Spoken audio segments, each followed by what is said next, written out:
Morning. So we are back on the house build today.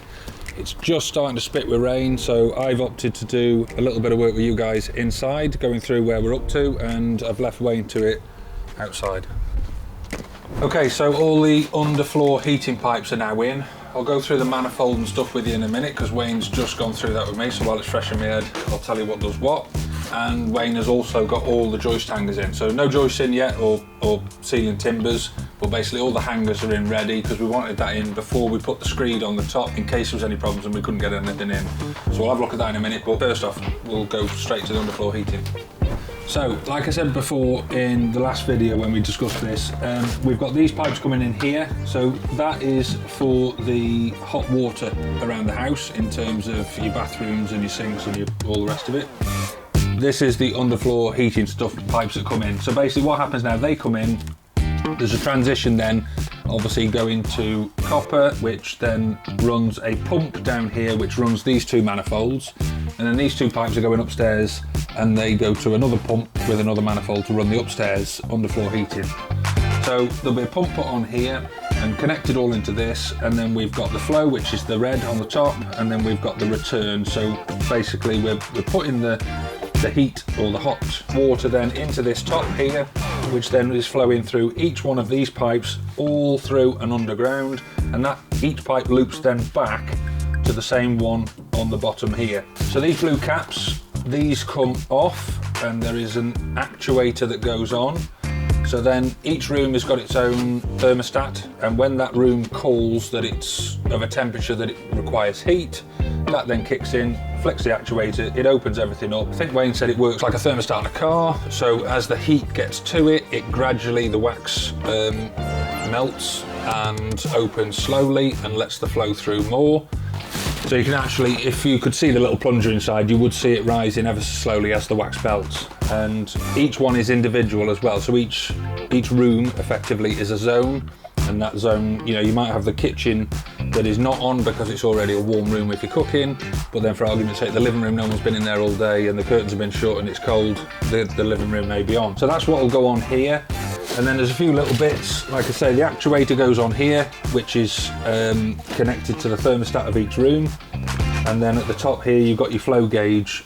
And also they've written on, as in Josh and the boys that have fitted this, they've written on what length of pipe each route is. This will all be then capped off in a cupboard, all tidy out the way you can't see any of it, and then same again when we get to upstairs. Okay, so the actual loops themselves that go around, because we're on ground source heat pump, all the temperatures are working far lower. For argument's sake, if we were traditional gas or oil boiler, these pipes would be positioned at 250 mil centres, and there'd have to be a blending valve fit over at the start of where they're pumped out. So if your boiler was producing water at 70 degrees for argument's sake, you don't want 70 degrees going through the floor, so you have a blending valve which mixes cold water in with it then to reduce the temperature to say 35 degrees. Now because we're on a ground source heat pump, everything is running at a lower temperature. So we then reduce the centres to 150 centres throughout the house for each loop. By doing that, it also gives and maintains that nice level flow of heat throughout the entire floor. There are areas then throughout the house that you don't need underfloor heating underneath of. So for argument's sake, wherever you've got cupboards in your kitchen, you don't want the underfloor heating to be under there, because if you've got a cupboard that you've got your bread in, for argument's sake, what you don't want is there to be heat in that and a hot cupboard, and therefore whatever you put in, it'll go off. We sort of, when the guys and Wayne put all the visqueen down ready for this to go on top of the insulation, they've zoned areas out, and then Josh and the boys know where not to basically put any cover in. So we'll show you them and why.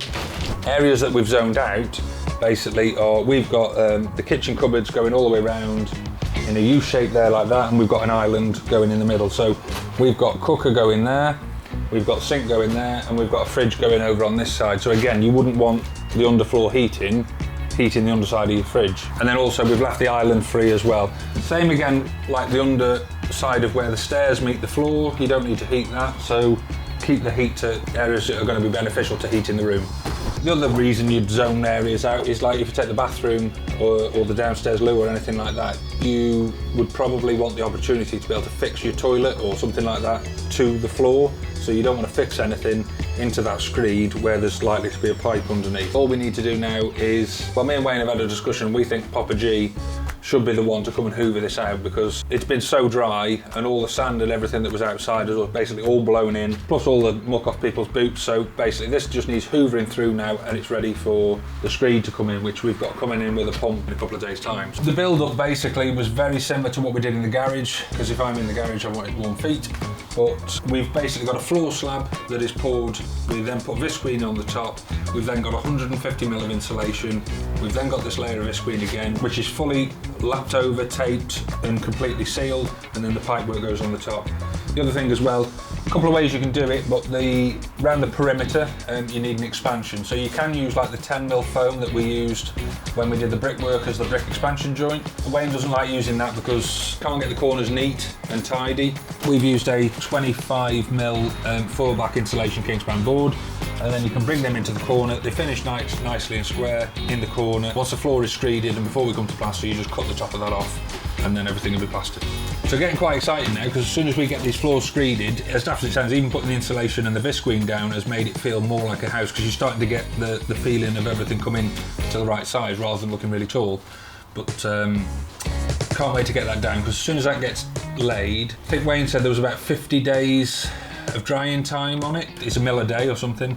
So although you can walk on it after a day or two, basically you wouldn't be able to put any floor covering on it for another 50 days. Okay, it looks like it's stopped raining, so we're going to go and see where Wayne's got up to now. The other thing about the screed is the screed that Wayne has chose to use is a gypsum plaster based screed, which basically we can reduce the depth of the screed to 50mm, which is what we wanted. That was ideal for what we wanted to do. But it also means that if we were up against it and we needed it drying sooner because the flooring guys were coming, I think Wayne said after 7 days with this product you can actually force dry it. So you could, at that point I suppose we could put the underfloor heating on very slowly, putting heat into the product and reduce then the drying time.